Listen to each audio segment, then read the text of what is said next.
Bienvenidas y bienvenidos al primer día del Festival Poesía en Voz Alta 2021, Recuperar desde la Voz, en el cual durante este fin de semana se presentarán digitalmente una variedad de actos sonoros y performáticos, charlas y conferencias en torno a los temas de recuperación y resignificación de la palabra. Hoy tenemos el gusto de presentar el fanzine de Poesía en Voz Alta 2021, Sacar la Lengua, el cual fue hecho en colaboración con la Dirección de Literatura y Fomento de la Lectura, UNAM, y el periódico de Poesía UNAM. Bajo la coordinación de la editorial independiente Fauna Nociva, se invitó a 6 artistas de diferentes disciplinas a generar contenidos pensados para el medio impreso, que respondieran a los conceptos de resignificación y recuperación. Fauna Nociva es un proyecto editorial independiente originado en la Ciudad de México, gestionado por Adriana Casiano, Marco Caballero y Rubén Romero, quienes se han dedicado a difundir nuevas propuestas de narrativa gráfica alternativa desde el 2017. A la fecha cuentan con más de una docena de obras publicadas, encuadernadas e impresas por medio de técnicas artesanales como la serigrafía y la risografía, donde colaboran más de 20 autores y autoras emergentes de Latinoamérica. En esta charla, además de Marco Caballero de la editorial Fauna Nociva, nos acompañan algunas de las artistas invitadas a este fanzine. Ana Paula Santana es una artista experimental radicada en Guadalajara que trabaja en los campos de arte sonoro, sonido y video experimental, arte interactivo, gráfica, cerámica e instalación. Ha sido acreedora a la beca Jóvenes Creadores del FONCA y recientemente obtuvo el reconocimiento Creadores de Paz del Gobierno de México por el proyecto Resiliencia. Además de México, su trabajo ha sido exhibido internacionalmente en España, Suiza, Francia, Italia y Alemania. Chantal Peñalosa es una artista originaria de Baja California, cuyo trabajo investiga los gestos y acciones que intervienen en la vida cotidiana y estableciendo diálogos con entidades que aparentemente no pueden responder. Recuerdos, rumores, arquitecturas, piedras, nubes, aromas o gestualidades. Su obra ha sido mostrada en instituciones como el Museo Jumex, Museo de Arte Carrillo Gil, la Bienal FEMSA, Museo Amparo, SAPS La Tellera, entre muchas otras. Por último, también nos acompaña Daniel Saldaña París, co-curador de este proyecto de fanzine, quien es jefe de redacción del periódico de poesía del UNAM, escritor y traductor. Su libro más reciente es Aviones sobrevolando un monstruo, publicado por Anagrama. Es un gusto estar aquí reunido con todos ustedes. Muchas gracias por acceder a esta invitación. Daniel, te cedo la palabra. Gracias, pues muchas gracias por acceder, Ana Paula, Chantal, Marco, a platicar un poquito sobre el fanzine, sobre sus piezas en particular, sobre el proceso de impresión y de trabajo con la tecnología de la risografía, que fue el método, la técnica que se utilizó para este fanzine. El fanzine lleva por título Sacar la Lengua, digamos un guiño ahí al gesto convencionalmente desafiante de sacarle la lengua a alguien, ¿no? Como una especie de guiño a la historia contestataria, podría decirse, del fanzine, del formato fanzine, pero también, digamos, jugando con otras posibles lecturas o acepciones de la frase, sacar la lengua como sacar la lengua literaria, la lengua poética, el lenguaje, sacarlo al mundo, sacarlo a orearse también después de tanto encierro. Creíamos que era necesario, digamos, volver a la materialidad de algún modo. Digo, sé que esto es un poco contradictorio porque estamos en formato virtual hablando de ello, pero la idea era esa, como hacer un ejercicio editorial que buscara recuperar la materialidad y también desde la inmediatez, ¿no? Desde la inmediatez y la flexibilidad que permite el fanzine, que es como un formato que a mí me interesa mucho y me parece que tiene muchas posibilidades y es menos rígido en términos de procesos de producción de lo que suele ser el trabajo con los libros o con las revistas de una periodicidad fija, ¿no? Entonces quisiera, pues, en realidad que sean ustedes, las artistas invitadas, quienes nos platiquen un poco de cada una de sus piezas, de cómo concibieron, digamos, el diálogo con el formato o la relación con el formato, si habían trabajado antes otros formatos artesanales de impresión, que sé que sí, y bueno, que nos cuenten un poco sobre su trabajo en general y en particular sobre cómo se inserta, digamos, esta pieza que les comisionamos o que invitamos a realizar para el fanzine, cómo se inserta dentro de la obra más general que que han hecho en los últimos tiempos. Y bueno, sé que es una pregunta un poco amplia, pero aquí vamos interrumpiéndonos y platicando y dialogando. No sé si quieres empezar, Ana Paula. Gracias, Daniel. Sí, con gusto. Pues yo hice una colaboración que titulé Recuerdos de Shirakawa, que es un lugar en Japón donde me dediqué a caminar y la naturaleza está súper densa allá y cuando fui había mucha humedad y mucha lluvia. Y justamente lo que hice es una técnica que estoy llamando directo a rodillo, que lo que hago es abrir una máquina de offset por la parte de atrás y trabajarla como si fuese una prensa. Bueno, como si fuese más bien un tórculo, porque solo trabajo con la presión de la tinta sobre los rodillos, como que dejo la parte de la matriz, ¿no? Que sería la placa fotosensible que lleva una máquina de offset. Esto para buscar como el error y el accidente y también una exploración como muy de observación sobre el papel y sobre la beta del papel, ¿no? Y me ha gustado mucho ver cómo cada papel y la composición del papel tiene su propia naturaleza, su propio cauce.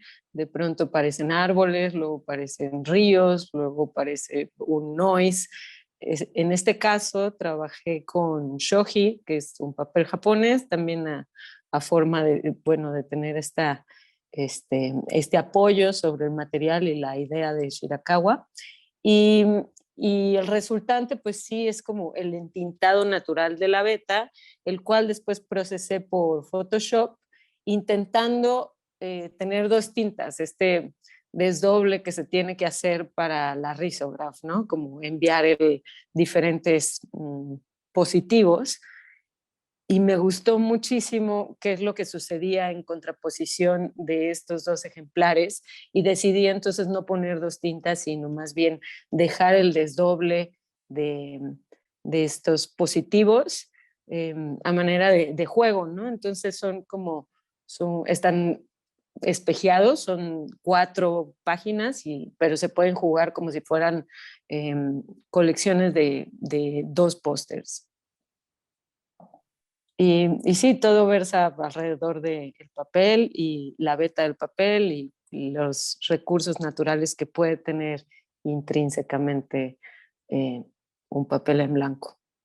Y me encanta porque creo que, o sea, digamos, a propósito de poesía en voz alta, digamos que es un festival donde siempre se han cruzado pues las artes de la palabra con las artes performáticas, pero también con la música. Digamos, me parece muy atinado que tu intervención, que juega además como en una tesitura donde siempre, o en muchas piezas y muchos trabajos que te he visto, te mueves, Ana Paula, que tiene que ver justo como con la escritura también. O sea, que hay en el fondo como una alusión velada a la escritura y que, digo, yo estoy aquí también como editor del periódico de poesía de la UNAM, donde te hemos invitado también a participar y que me gusta que haya como esa referencia siempre a la poesía, a la palabra, como esta idea de la hoja en blanco, ¿no? Que es como el lugar común de los escritores y que un poco desmientes a través de la pieza, descubriendo o resaltando el paisaje y las posibilidades plásticas de ese blanco que nunca es del todo blanco, ¿no? Que como dices, tiene como unas vetas ahí. Entonces sí, me latió mucho y además como esa parte como del conocimiento de las diferentes técnicas de impresión que manejas. No sé, creo que estuvo muy bueno. Gracias. Pues intenté como no clavarme en los recursos de la risograph, porque eso es lo que he estado intentando hacer, como desvirtuar la máquina o intentar hacer mi propia versión de las máquinas. Y ahorita lo estoy haciendo con la offset, ¿no? En años pasados lo hice con las linotipo y con las prensas, como una Chandler, pero está como esta idea de, bueno, no me voy a clavar en cuántas tintas y cómo lo tengo que hacer, ¿no? Vamos viendo a dónde me lleva esta exploración.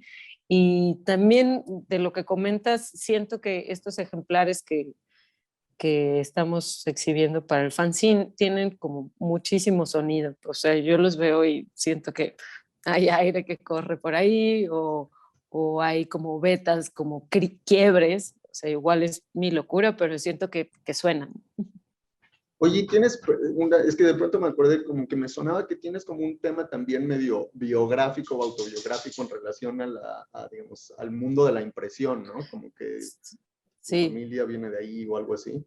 total. Sí, sí, sí. Mi jefe tiene Centro Gráfico del Valle y de ahí se ha comido toda la vida. Entonces, pues sí, desde chiquita estaba yo en la imprenta, pues ahí sentadita escuchando las máquinas.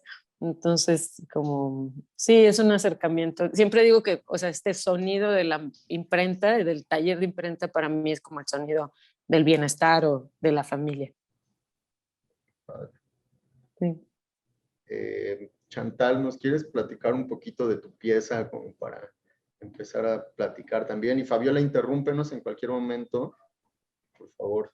Claro, sí, de Chantal me parece súper interesante también cómo ella se apropia de este gesto poético en mucha parte de su obra y cómo también esta es un poco una continuación de un proyecto que ya tenía Unfinished Business. Si nos quieres platicar un poquito de eso, Chantal, de cómo fue esta traducción y desde cuándo llevas este proyecto y un poco de qué versa. Sí, pues desde que me hicieron la invitación a colaborar, encontré un eco entre lo que estaban proponiendo con estas ideas de resignificación y recuperación y de alguna manera son ideas que he venido trabajando últimamente con varios de mis proyectos y uno de ellos es este que comenta Fabiola que se llama Unfinished Business Garage y es una revisión del arte hecho en la frontera de México, en la frontera norte a partir de los 60. Entonces, esta idea surge de revisar obras emblemáticas y otras no tan conocidas, pero que había algo que unía a, digamos, a ambos grupos como de obras y eran piezas que nunca pude ver en vivo y que solo vi en catálogos o en internet, en imágenes súper pixeleadas o incluso las conocí a través de historias orales. La manera en la que se ha transmitido sobre todo la historia del arte en la frontera es de manera oral. Entonces, muchas de esas obras nunca las vi, ni siquiera vi imágenes, pero sabía que habían existido y sabían que habían y se habían vuelto incluso piezas referenciales, ¿no? Pero al mismo tiempo eran como fantasmas que me acompañaban todo el tiempo y que también se volvieron como mis primeras referencias o aproximaciones al arte contemporáneo. Entonces, sí, a partir de estos fantasmas surgió como toda una mitología de estas obras referenciales y también al mismo tiempo se volvió como una especie de colección personal donde iba colocando todas estas imágenes que al mismo tiempo eran ya imágenes semificticias. Por un lado, porque pues yo tenía que imaginarlas, tenía como que pensar como qué dimensiones tenían, cómo se miraban, qué emotividad desprendían cuando estabas como ahí cerca de la obra. Entonces, la estrategia en este proyecto ha sido, sí, hacer como un estudio escultórico de las formas que se han trabajado en el arte fronterizo y es así como me apropio y después rehago y reaparezco fragmentos. Mucho también, algo importante de este proyecto era como reaparecer las piezas, como reaparecer, y no piezas completas, sino más bien fragmentos de las piezas. Y pensaba mucho que era importante para mí trabajar con fragmentos porque hay algo que se conecta directamente con la memoria y pensaba la manera en la que funciona la memoria es a partir de fragmentos, ¿no? Si te acuerdas de alguien, si te acuerdas de un lugar, te vas a acordar primero de un aroma o de una voz, del tono de una voz, del color de un suéter, pero no tienes como una imagen completa. Entonces, más o menos así funcionaba mi idea sobre estas piezas. Y luego todo lo que he hecho con estas piezas es atribuirles un espacio físico, otorgarles un espacio físico que es un espacio como de garage, de almacén.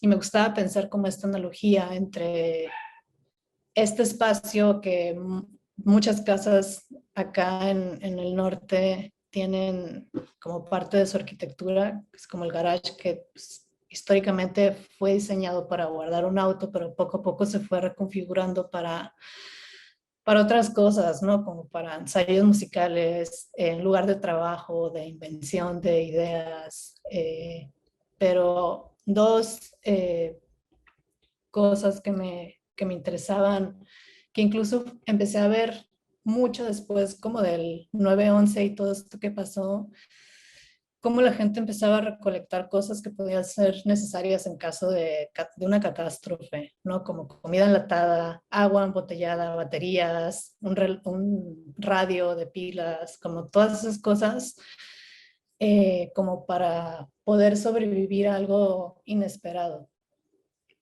Entonces, había algo como en esta última idea que se conectaba como de manera más clara con esta idea de, había algo como para intentar preservar, como para preservar la vida, o también pensaba como en las colecciones y estos almacenes que también son espacios que preservan una idea de valor, que es lo que hace que las colecciones se vayan formando. Y en este caso mi garage ficticio pues es también como un espacio donde coloco estos fragmentos de manera temporal para ver como cuál es su destino después, como en el futuro, como tal vez, o sea, el garage funciona también como en este espacio como in between entre la afuera y la casa, o sea, como que son objetos que no tienes adentro de la casa, pero guardas, y son objetos que no consideras basura. Entonces como que están ahí como en stand-by, como una temporalidad, como en reposo, en espera, y de repente es probable que entren a la casa, y me gustaba pensar como en esta analogía, como en casa y, e historia del arte, o historia en general, y algo que está ahí como en ese en medio de probablemente desaparezca, es decir, salga a otro lado y no vuelva a la casa o entre. Entonces, fue a partir de este proyecto donde tomé imágenes de estos fragmentos del garage y los propuse para estas postales del fanzine. Y acompaño por el otro lado algunas notas sueltas. Muchos de mis procesos también, sí, estoy escribiendo todo el tiempo como notas. Tengo diario desde que era niña, entonces como que siempre estoy ahí escribiendo todo el tiempo, y tomé unos fragmentos de mi diario, de mis notas, y lo puse acompañando estas imágenes, y sí, eso fue. Que también me parece súper lindo, o sea, el gesto que hace esta traducción hacia el medio del fanzine, ¿no? Que permite que estos objetos tengan una cierta transparencia en las tintas, y juega con esta analogía que decías que son como fantasmas, ¿no? Que están en ese garage, en el lugar intermedio entre la casa, el afuera, pero también dentro de la historia del arte y la historia oral. Creo que justamente es muy lindo la manera que todos nos acercamos también al papel hoy en día, ¿no? Que ciertamente pues ahorita estamos reunidos digitalmente, pero también este fanzine pues es una gran celebración para nosotros de crear un objeto material que sale al mundo. Y sí, no sé, Marco, ahí si nos quieres platicar también un poco de tu experiencia haciendo fanzines, ¿qué nos puedes contar de eso? Sí, claro, pues los fanzines son como, digamos que la unidad básica de difusión de cualquier información. Bueno, históricamente se utilizaban para difundir información sobre cosas que tenían que ver con los gustos personales de la gente que los hacía, pero pues en realidad hoy en día es más un formato, ¿no? Y tiene que ver con esencialmente qué tan barato es de producirse y por lo tanto qué tan fácil es de distribuirse, de como socializarse, ¿no? Entonces, a mí me gustó mucho la idea de como que se hiciera un fanzine del Festival Poesía en Voz Alta porque justamente se convierte como en una memoria de algo más grande en este caso y al mismo tiempo transforma todas las obras y me gustó mucho el proceso, ¿no? De cómo muchas cosas venían de incluso otros formatos, de fotografía, de técnicas de impresión distintas y cómo al final de cuentas sí se pueden traducir y la Rizo es muy noble en ese aspecto porque a pesar de que es una tecnología viejita, pues no se puedes imprimir cosas muy interesantes y puedes mezclar imagen fotográfica o ilustración o cosas así. Y y pues no sé, o sea, creo que en general se pueden hacer fanzines de cualquier cosa y es padre que en este caso, que es algo más institucional y ¿no? Que está en el marco de un festival, también se pueda hacer un fanzine de esto, ¿no? Y pues la gente lo pueda ver.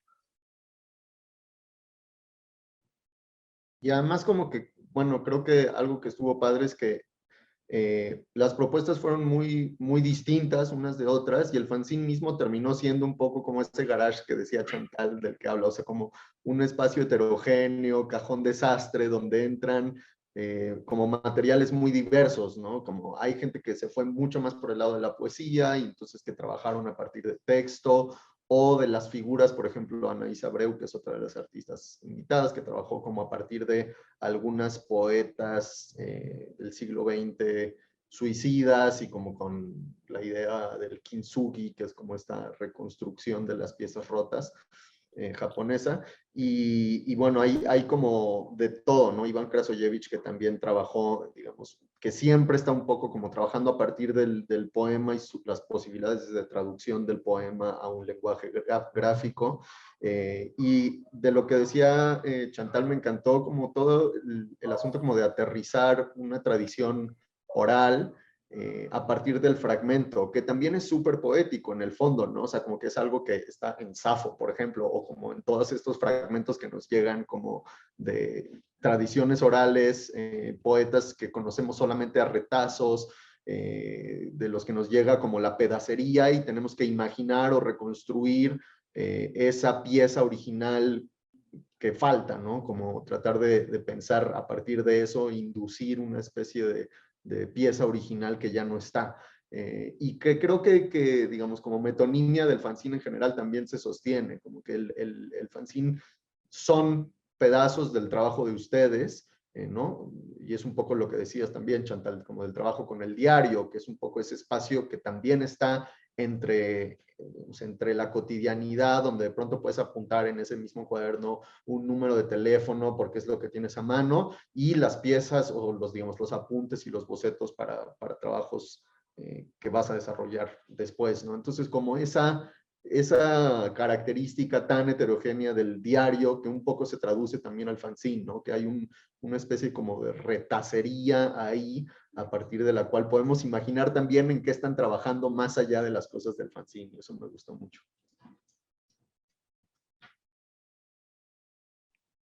Creo que también es súper lindo el gesto de que el fanzine está armado por medio de un broche, ¿no? Y permite mucho el que se puedan reacomodar estos contenidos, que se puedan apropiar, que no solamente se queda en este fanzine como objeto como tal, sino pues está conformado por una multiplicidad de cosas. Chantal, como bien nos contaba, ella hizo unas pequeñas postales, pero también las amigas íntimas hicieron un fanzine dentro del fanzine, en el cual invitan a ciertos autores a reinterpretar algunos de sus poemas favoritos de otros autores.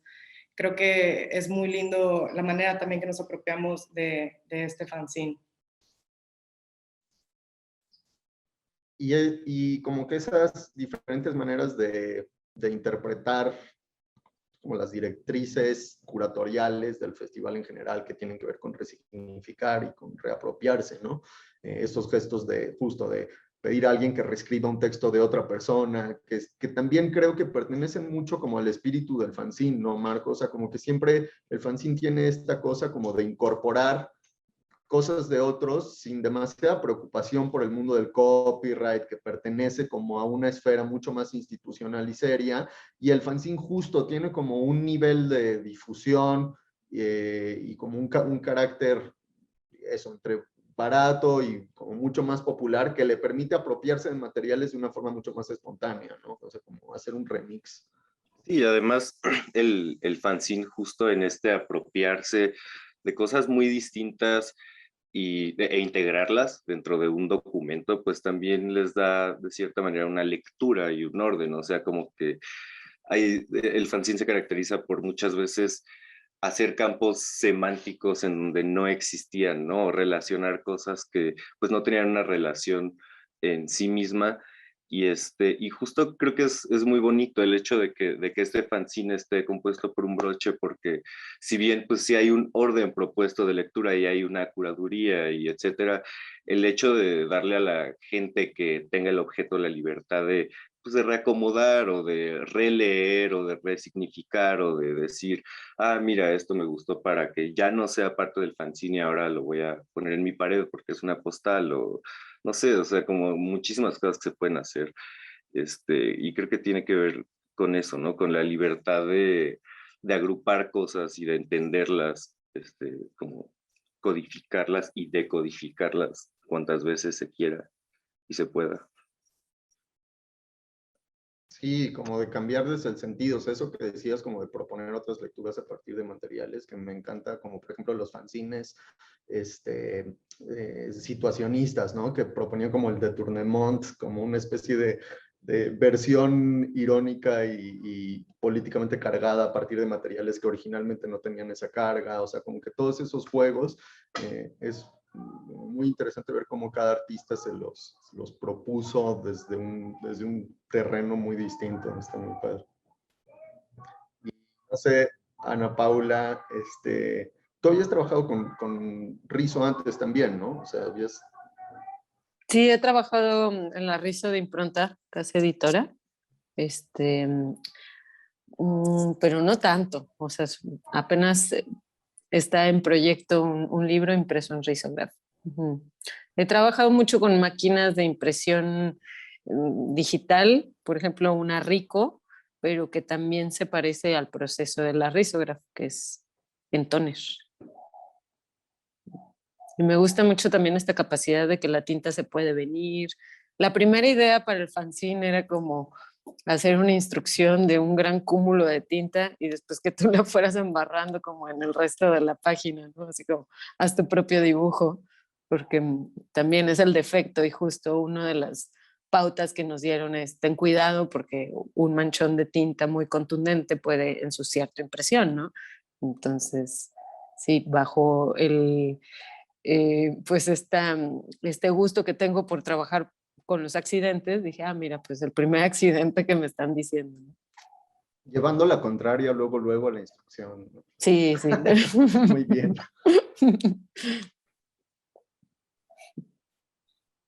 Sí, creo que este fanzine también, o sea, nos deja muchos aprendizajes, también pues, los conceptos de resignificación y recuperación, o sea, como que después de vivir un año y medio después de la pandemia, cambian mucho, ¿no? La manera que nos acercamos a todo nuestro trabajo, ya simplemente resignificado de otra manera.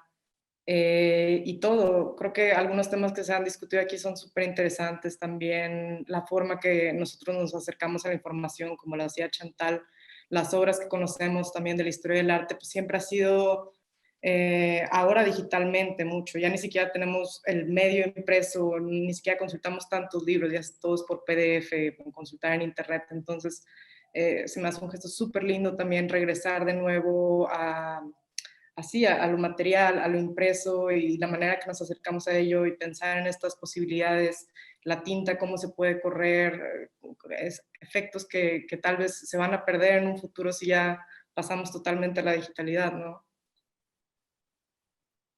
Sí, pero además como que sí tiene una personalidad muy específica, digamos, el fanzine, o sea, dentro de las posibilidades de lo material, como que la personalidad del fanzine y de la Rizo no tiene como el grado de seriedad, quiero decir, o sea, como de solemnidad, y lo digo con un dejo negativo, de, por ejemplo, como otras técnicas de edición artesanal, que digo, tienen, digamos, un encanto muy distinto, y los tipos móviles, y son, digamos, son formatos que también me gustan, pero que creo que, o sea, justo lo que me gustó como de la idea de armar un fanzine es que era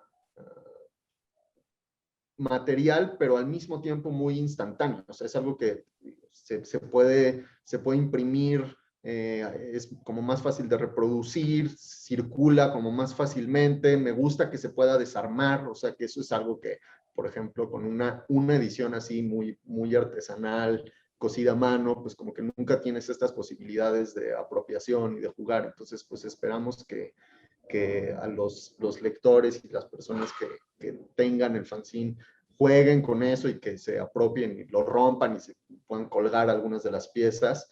Ya no está la mancha de tinta original que había empezado a proyectar Ana Paula, pero de todas formas se puede jugar un montón con la pieza desdoblada, o sea que justo la idea esta de que eran como posibles positivos que iban a estar encimados y que quedaron desdoblados, como que le da un juego espacial muy bonito también, como una especie de alucinación doble, como en mancha de Rorschach, muy padre. Entonces, pues eso, esperamos que se apropien del fanzine y que nos den feedback también y nos digan que les gustó. Súper, pues muchísimas gracias por esta charla. Ya ahorita tendremos que cerrar lamentablemente porque se nos agota el tiempo, pero Daniel, Marco, Ana Paula, Chantal, les agradezco muchísimo estar en esta conversación el día de hoy. Nos emociona muchísimo sacar este fanzine, sacar la lengua, que estará disponible en Casa del Lago. Y bueno, el público que nos está viendo, los invitamos a ver las demás actividades de Poesía en Voz Alta 2021 y que la sigan disfrutando.